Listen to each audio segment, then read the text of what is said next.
Hey guys, how's it going? How to fix Snapchat filters not working. First of all, you're gonna restart the app by closing and reopening the Snapchat app, and make sure that you updated the app to the latest version from your App Store or Google Play.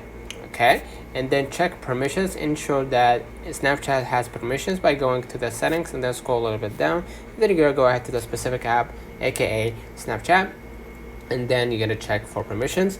The fourth step is to clear cache by going to the general and then go ahead to the iPhone storage, and then you're gonna go ahead to the specific app and then go ahead and offload the app. And by offloading the app, you will free up the storage used by the app.